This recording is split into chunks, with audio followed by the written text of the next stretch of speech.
Hola a todos, mi nombre es Matías Baldoncini, soy médico especialista en neurocirugía y docente de la segunda cátedra de anatomía. En el día de hoy vamos a ver tractos ascendentes y descendentes que constituyen las principales vías sensitivas y motoras del sistema nervioso central. Comenzaremos viendo aquellos tractos ascendentes que constituyen las principales vías sensitivas. En esta imagen que tenemos a continuación podemos ver esquemáticamente la organización general por la cual un determinado estímulo periférico llega hacia la corteza cerebral. Observamos una terminación nerviosa que puede ser una terminación nerviosa libre periférica que puede estar unido o no a un receptor periférico. Ese receptor ingresa por el cordón posterior, haciendo estación en la primera neurona ubicada en el ganglio de la raíz dorsal, y desde allí asciende decusando ya sea a un nivel caudal o a nivel de la decusación a nivel del tronco encefálico, para luego llegar a un arribo a nivel del tálamo, y desde allí las fibras tálamo corticales para proyectarse en la corteza sensitiva. El modelo clásico, donde se esquematizan los, las raíces anteriores y posteriores, es el arco reflejo. Sin tener una estación cortical, vemos como un determinado receptor sensitivo periférico ingresa a través de la raíz dorsal haciendo estación, y una interneurona lo conecta con los núcleos del asta anterior, asta gris anterior, y a través de la raíz anterior las fibras motoras ingresan nuevamente, generalmente por el mismo nervio por el cual ingresó el estímulo sensitivo, para poder realizar un movimiento rápido, generalmente para evitar un daño a nivel cutáneo, a nivel dérmico, como lo constituye el arco reflejo. Aquellas vías principales sensitivas ascendentes que vamos a encontrar son las vías para el dolor y temperatura, denominada vía termoalgésica, vías para el tacto leve y la presión, vía para el tracto discriminativo, vibración y propiocepción, vías que se dirigen hacia el cerebelo, el tracto espino-tectal, tracto espino-reticular, espino-olivar y aquellos tractos sensitivos viscerales con funciones específicas. Aquellas vías para el dolor y la temperatura, denominada vía termoalgésica, discurre por un tracto que es el tracto espino-talámico lateral. A partir de los receptores de dolor y temperatura que se encuentran en la piel y otros tejidos, que esto hay que aclarar que no son receptores específicos, sino que son terminaciones nerviosas libres. Estos impulsos dolorosos son transmitidos hacia la médula espinal. Los axones entran a la médula espinal desde el ganglio de la raíz posterior, prosiguen desde allí hacia la punta del asta gris posterior y se van a dividir en ramas ascendentes y descendentes. Estas ramas van a viajar a una distancia 1 o 2 segmentos hacia arriba y hacia abajo de la médula espinal y van a conformar un tracto que se denomina tracto posterolateral de Lissauer. Estas fibras van a van a continuarse con las neuronas de segundo orden que cruzan en dirección oblicua hacia el lado opuesto a nivel de la comisura gris y blanca anterior en un segmento medular determinado, para luego ascender en el cordón blanco contralateral como tracto espinotalámico lateral. A medida que el tracto espinotalámico lateral asciende a través del bulbo raquídeo, se va a acercar a la superficie lateral entre el núcleo olivar inferior y el núcleo del tracto espinal del trigémino, para conformar junto con el tracto espinotalámico anterior y el tracto espinotectal, que van a formar el lemnisco espinal. A nivel del mesencéfalo se va a ubicar a nivel del tegmento por fuera del lemnisco medial, y algunas de estas fibras del tracto espinotalámico lateral terminan haciendo sinapsis con la neurona de tercer orden en el núcleo ventroposterolateral del tálamo. Los axones de estas neuronas de tercer orden, en este núcleo talámico, pasan por el brazo posterior de la cápsula interna, asciende por la corona radiada para alcanzar el área somatoestésica primaria en la circunvolución postcentral, área sensitiva primaria en la corteza cerebral, contralateral al sitio de donde se le dio origen al mismo. Como se dice aquí en esta diapositiva, la función cortical es interpretar la calidad de la información sensitiva en el nivel consciente, es decir, la interpretación real de la información sensitiva que proviene de los receptores que son comunes. Es allí, en este sitio, donde se hace el discernimiento entre la sensación de temperatura o la sensación de dolor. Es así como pasamos ahora al tracto espinotalámico anterior, que es el encargado de llevar hacia el nivel consciente, a nivel de la corteza del giro postcentral, la información del tacto leve, protopático y la presión.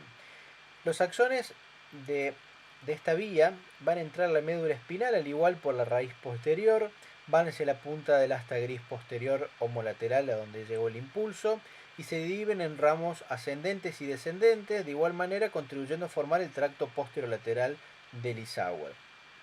De este modo, los axones de la neurona de segundo orden cruzan de modo oblicuo al lado opuesto, en las comisuras gris y blanca anteriores, dentro de varios segmentos medulares, y van a ascender por el cordón blanco anterolateral opuesto, contralateral decusado al mismo nivel, como tracto espinotalámico anterior. A medida que el tracto espinotalámico anterior asciende en el bulbo raquídeo, acompaña al tracto espinotalámico lateral y el espinotectal y forma lo que se denomina el lemnisco espinal.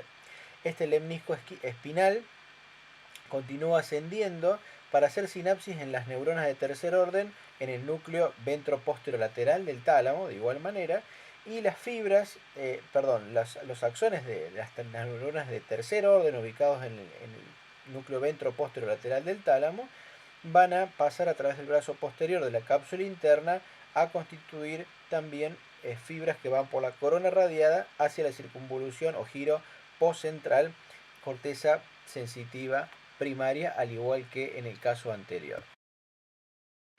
De esta manera, al llegar a la corteza sensitiva primaria, se aprecia de un modo consciente el tacto y la presión, pero hay que recordar que se localiza vagamente y es poca la discriminación de la intensidad de este estímulo. Finalmente, vamos a pasar al tacto, a la sensación del tacto discriminativo, sentido de vibración y sensación consciente de músculos y articulaciones. Las mismas discurren por el cordón blanco posterior, dividido en dos fascículos, fascículo grácil y fascículo cuneiforme. Estos axones de igual manera entran a la médula espinal desde el ganglio de la raíz posterior y van a pasar al cordón blanco posterior homolateral. Estas fibras se van a dividir en fibras ascendentes y fibras descendentes. Algunas de estas fibras ascendentes van a recorrer hacia arriba en el cordón blanco posterior, constituyendo el fascículo grácil y fascículo cuneiforme. El fascículo grácil está presente en toda la longitud de la médula espinal y va a contener las fibras ascendentes largas de los nervios espinales sacros, lumbares y 6 torácicos inferiores. Y el fascículo cuneiforme está situado más lateralmente y se ubica en los segmentos torácico y cervicales superiores de la médula espinal, separado del fascículo cuneiforme por un delgado tabique que se puede observar en los cortes histológicos de esta región. Estas fibras van a ascender, el fascículo grácil y cuneiforme ascienden homolateralmente hasta llegar al bulbo para hacer sinapsis con las neuronas de segundo orden en el núcleo grácil y núcleo cuneiforme, ubicado en la cara dorsal del bulbo raquídeo, como se puede observar en una de las imágenes de disección.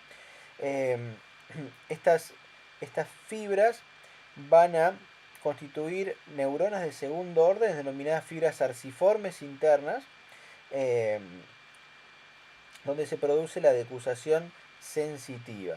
Estas fibras ascienden como un haz compacto y único que se denomina lemnisco medial.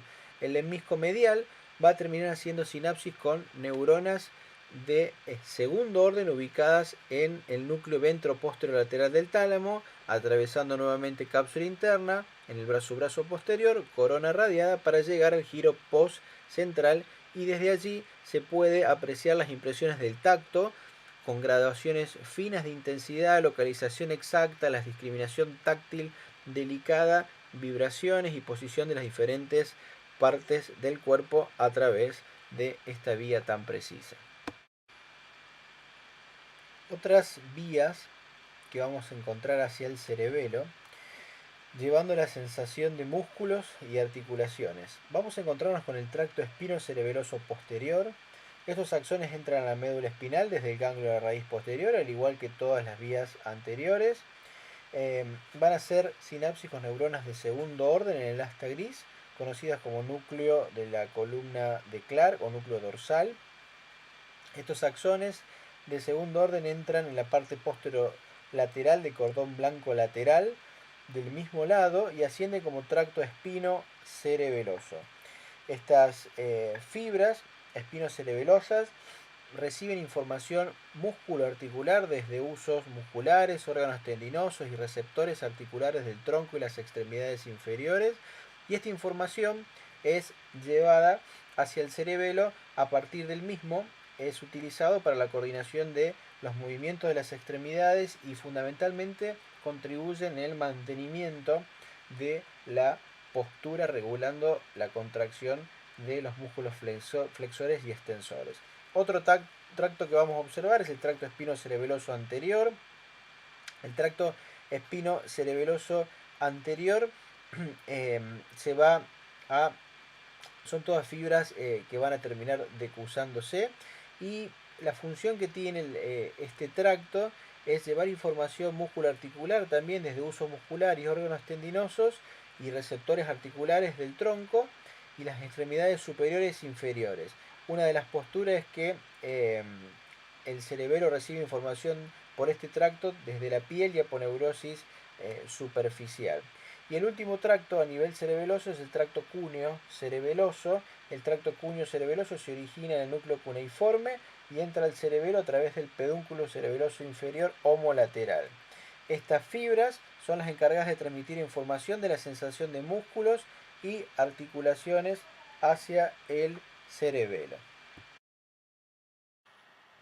Finalmente vamos a tener otras vías ascendentes, como el tracto espinotectal, tracto espino-olivar y el tracto espino-reticular. El tracto espinotectal va a ingresar igualmente por el ganglio de la raíz posterior hacia sustancia gris, donde hace sinapsis con las neuronas de segundo orden.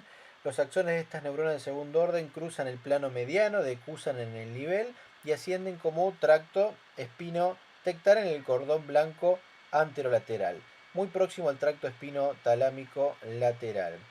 Luego de atravesar el bulbo raquídeo y protuberancia, hacen sinapsis en el colículo superior del mesencéfalo, del lado contralateral a donde ingresaron, y esta vía proporciona información aferente para los reflejos espinovisuales y provoca movimiento de los ojos y la cabeza al origen de un determinado estímulo externo.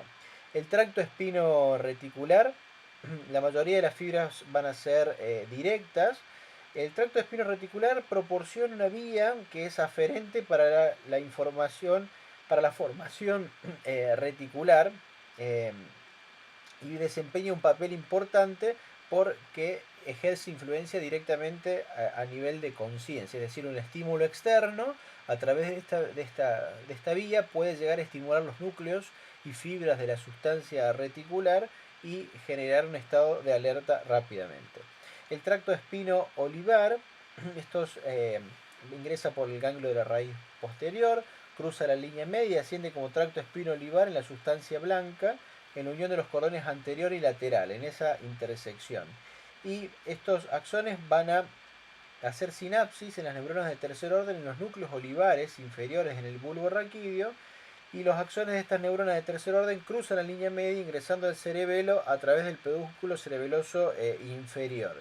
Este tracto lleva información hacia el cerebelo de los órganos de los receptores cutáneos y propioceptivos para arribar finalmente a la corteza fundamentalmente arquicerebelosa.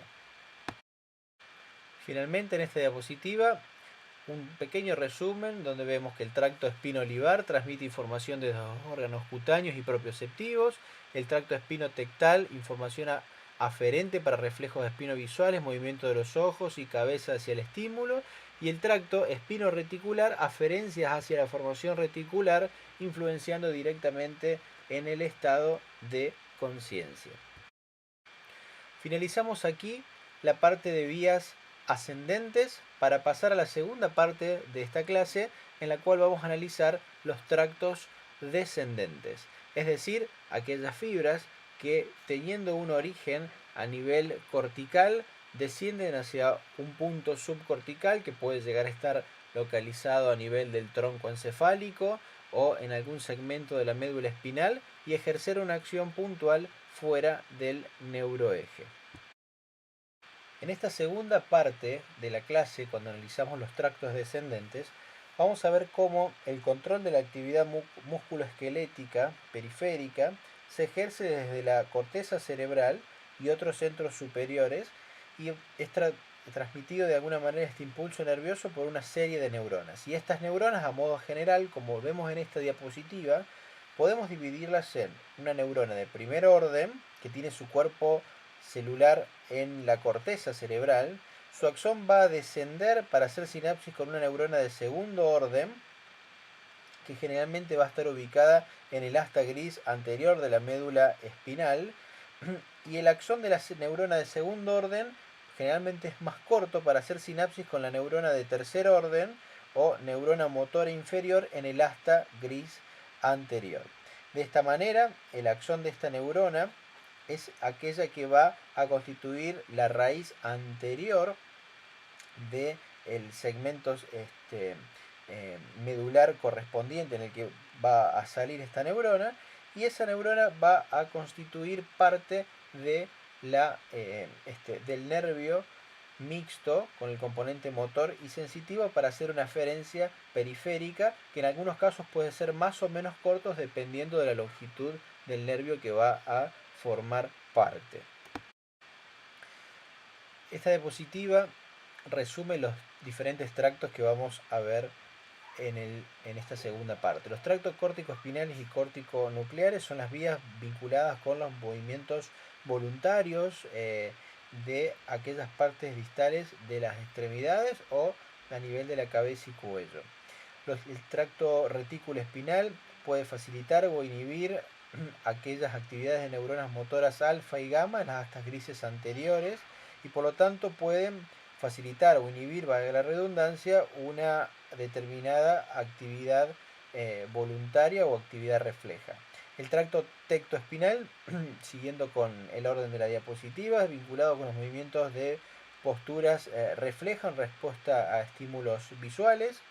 El tracto rubroespinal actuará sobre las neuronas motoras alfa y gamma ubicadas en las astas grises anteriores, facilitando la actividad fundamentalmente de los músculos flexores e inhibiendo la actividad de los músculos extensores, también llamados músculos antigravitatorios.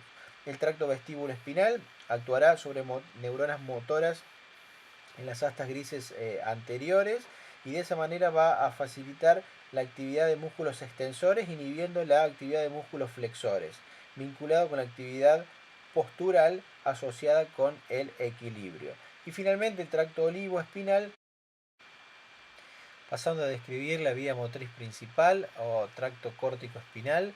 La función es conducir los impulsos que transmiten la orden de efectuar un determinado movimiento voluntario. Tiene su origen, su primer neurona a nivel de la corteza cerebral para finalizar a nivel de los músculos esqueléticos. Estas fibras descendentes van a converger en la corona radiada, luego pasan a través del brazo posterior de la cápsula interna y las fibras se organizan de tal modo que aquellas que se encuentran más cerca de la rodilla de la cápsula interna están relacionadas con las porciones cervicales del cuerpo, mientras que las que se relacionan con la extremidad inferior están más en el extremo posterior del brazo posterior de la cápsula interna. El tracto continúa a través de los 3/5 medios del pie del pedúnculo cerebral del mesencéfalo y de esta manera ingresan a la protuberancia en la cual el tracto córtico espinal se separa porque existen fibras pontocerebelosas transversas divididas en 3 estratos que de alguna manera disgregan el tracto córtico espinal para volver a reunirse otra vez a nivel vulvar en la pirámide vulvar. Algunos llaman haz piramidal por esa pirámide que forman en este sector. A nivel de la unión del bulbo raquídeo y la médula espinal se produce la decusación piramidal en un porcentaje muy amplio de axones del tracto córtico espinal para formar el tracto córtico espinal lateral. Las fibras que no se decusan forman un pequeño tracto que se llama tracto córtico espinal anterior.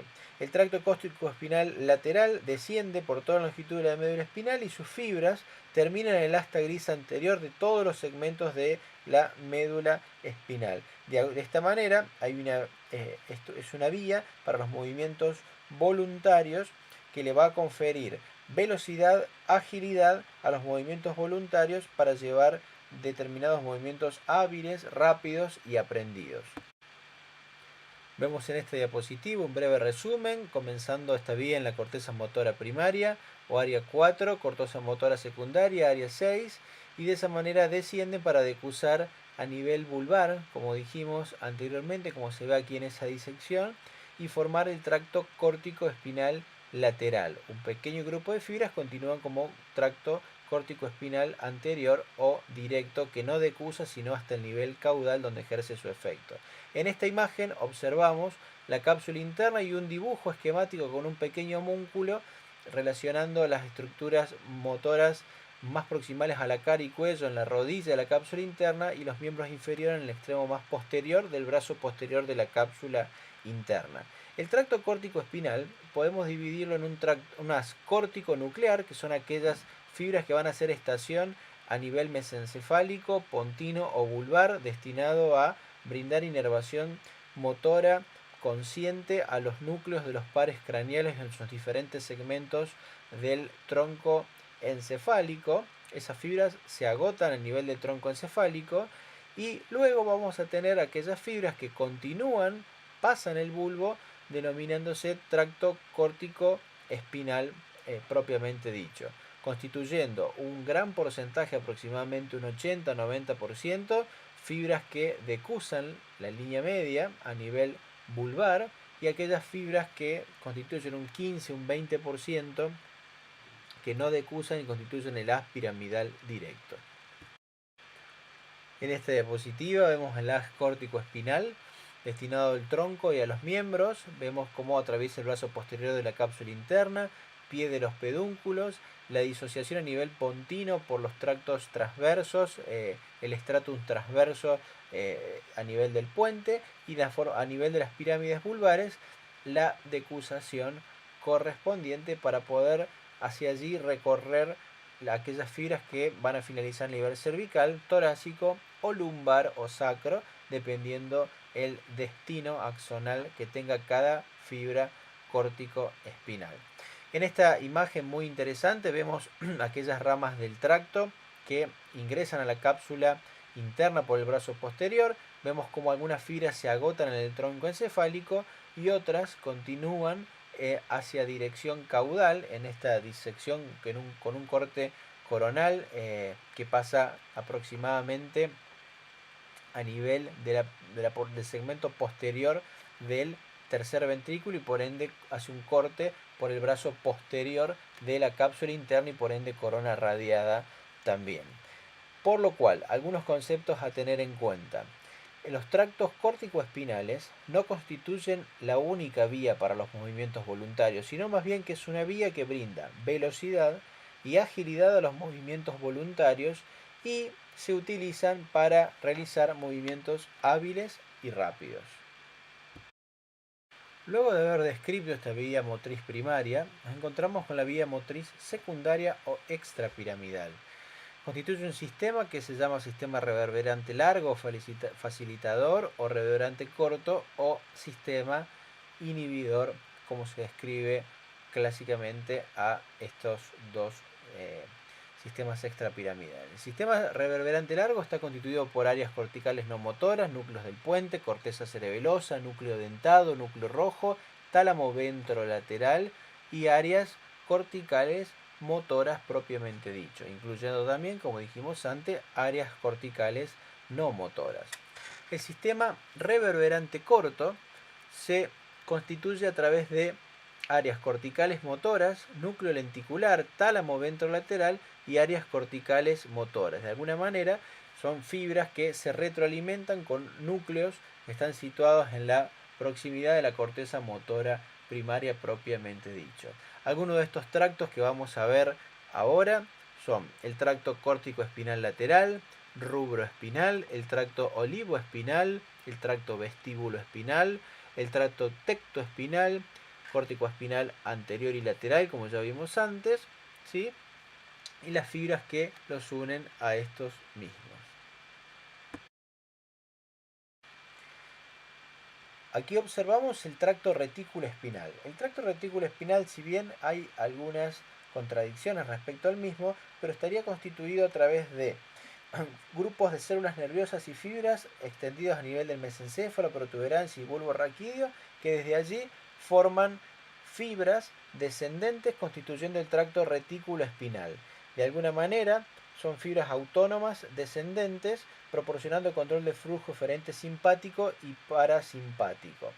El tracto tectoespinal son fibras que de este tracto se originan en células nerviosas a nivel del colículo superior. La mayoría van a ser decusadas y van a descender a nivel del tronco encefálico cerca del fascículo longitudinal medial. La mayoría de estas fibras terminan en el asta gris anterior de los segmentos cervicales superiores de la médula espinal, haciendo sinapsis con neuronas internunciales.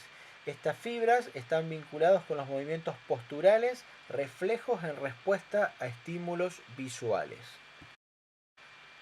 El tracto rubroespinal comienza a nivel del núcleo rojo, que se ubica a nivel del tegmento mesencefálico y topográficamente ubicado a nivel del colículo superior. Los axones de las neuronas de este núcleo van a cruzar la línea media a nivel del núcleo rojo y desciende como tracto rubroespinal. A nivel de la protuberancia y el bulbo raquídeo entran en el cordón blanco lateral de la médula espinal y las fibras terminan haciendo sinapsis con neuronas del asta gris anterior de la médula espinal. Las neuronas del núcleo rojo reciben impulsos aferentes que van a estar conectados con conexiones de la corteza cerebral y del cerebelo. Se cree que es una vía muy importante, indirecto, a través de la cual la corteza cerebral y el cerebelo influyen en la actividad de las neuronas motoras alfa y gamma de la médula espinal, y el tracto rubroespinal facilita los músculos flexores e inhibe la actividad de los músculos extensores o antigravitatorios, como se dijo en un principio. Respecto al tracto vestíbulo espinal, hay que recordar que los núcleos vestibulares se ubican en la protuberancia y el bulbo raquídeo, por debajo del piso del cuarto ventrículo, reciben fibras aferentes del oído interno y a través de los nervios vestibulares y desde el cerebelo. Estas neuronas del núcleo vestibular dan origen a axones que forman el tracto vestíbulo espinal. El tracto desciende homolateralmente a través del bulbo raquídeo y a través de la médula espinal en el cordón blanco anterior. Estas fibras terminan haciendo sinapsis con neuronas en el asta gris anterior, y el oído interno y el cerebelo, por medio de este tracto, se cree que facilita la actividad de los músculos extensores e inhibe la actividad de los músculos flexores, asociados con el mantenimiento del equilibrio. El tracto olivoespinal se origina en el núcleo olivar inferior y desciende en el cordón blanco lateral de la médula espinal, y de esa manera ejerce influencia sobre la actividad de las neuronas motoras del asta gris anterior, pese a que algunos autores ejercen sus dudas sobre la existencia real de este tracto puntualmente. Finalmente vamos a ver las conexiones que tiene el cerebelo y la función en la marcha. El arquicerebelo recibe información vestibular a partir del haz retículo espinal, haz vestíbulo espinal, recibe información. El arquicerebelo es el sector del cerebelo más antiguo de todo y se localiza en la parte más caudal del cerebelo, en la parte más inferior del cerebelo. Vamos a ver que esta región cerebelosa está muy relacionada al equilibrio y está representado por el nódulo, la úvula y los lobulillos laterales que se denominan flóculos, que junto con el nódulo constituyen el lobulillo flóculo nodular. Reciben información sensitiva del oído respecto fundamentalmente a la posición de la cabeza en un sentido espacial, y de esa manera pueden controlar el equilibrio y la alteración del mismo causa sensación vertiginosa. Esta parte, nuevamente, para reforzar, del cerebelo responde a los estímulos vestibulares del oído interno, ayudando a mantener el equilibrio con modificaciones en el tono muscular, fundamentalmente el tono extensor. O sea que de alguna manera este sistema influye sobre la vía córtico-espinal o motora primaria. Las conexiones del paleocerebelo, que es el cerebelo antiguo, se encuentra localizado en la parte más superior del cerebelo. Están dados fundamentalmente por aferencias que recibe desde la médula espinal por los diferentes tractos, espino cerebeloso dorsal y espino cerebeloso ventral. Vamos a observar que estas conexiones hacia el lobulillo de la língula, el lobulillo central y del culmen y el lobulillo cuadrangular, que son los constituyentes del paleocerebelo, fundamentalmente van a ejercer su acción, esta información sensitiva que recibe el mismo, realizando modificaciones del tono, fundamentalmente del tono flexor de los miembros, y en conjunto con el arquicerebelo pueden colaborar con los movimientos de la postura. Sensible a los cambios de tensión de los músculos, tendones y receptores del tacto y presión, y responde modificando el tono muscular, manteniendo la postura y ejecución de los movimientos voluntarios del cuerpo. Bien, o sea que de alguna manera regulan los movimientos, como por ejemplo el hecho de caminar. El neocerebelo recibe aferencias directamente corticales, por eso es mucho más nuevo en cuanto a evolución. Está desarrollado en la parte más posterior y lateral de los hemisferios cerebelosos. Recibe aferencias corticales directamente hacia los núcleos pontinos.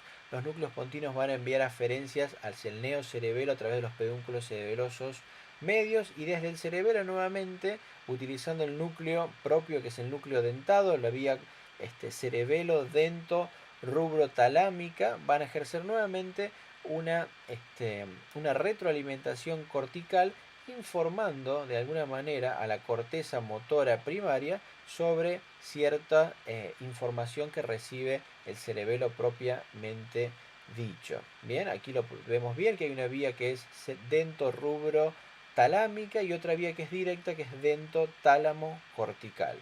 En otro de los esquemas, como vimos en arquicerebelo y paleocerebelo, vemos un gran desarrollo del neocerebelo, representado a nivel del vermis por el declive, el folium, el tuber y la pirámide, y hacia el lateral por numerosos lobulillos hemisféricos cerebelosos localizados en la parte más posterior y lateral de ambos hemisferios cerebelosos, mucho más nuevo en evolución. El neocerebelo facilita un movimiento voluntario, coordinado y suave, que asegura que la fuerza, dirección y extensión de un movimiento determinado sean exactas. De alguna manera, por ejemplo, cuando vamos a enhebrar la aguja de un alfiler, o cuando escribimos, hay una gran influencia neocerebelosa en el movimiento delicado, con una dirección, extensión y fuerza muy precisa. Eso es el encargado, es el neocerebelo. Entonces, como conclusiones, el cerebelo va a recibir información aferente del movimiento voluntario desde la corteza cerebral y desde la periferia, y además permanentemente está recibiendo información relacionada con el equilibrio, ¿sí? Esto de alguna manera le permite al cerebelo estar captando información de modo constante en cuanto a los movimientos de nuestro cuerpo. Entonces, al no tener el cerebelo conexiones directas con las neuronas motoras inferiores, ejerce su influencia de modo indirecto por la corteza cerebral o desde el tronco encefálico. Es decir que, si bien no ejerce una acción directa, ejerce de alguna manera un control cortical o subcortical indirecto por tanta información que tiene. Entonces actúa como un coordinador de los movimientos precisos al comparar continuamente la eferencia del área motora con la información propioceptiva que va recibiendo desde su sitio de acción a nivel muscular, realizando los ajustes necesarios para cada caso que lo considere. Es decir, también recibe información propioceptiva permanentemente a través de los usos musculares y los diferentes receptores periféricos que les llevan información. Bueno, espero que esta clase les haya sido útil y muchas gracias.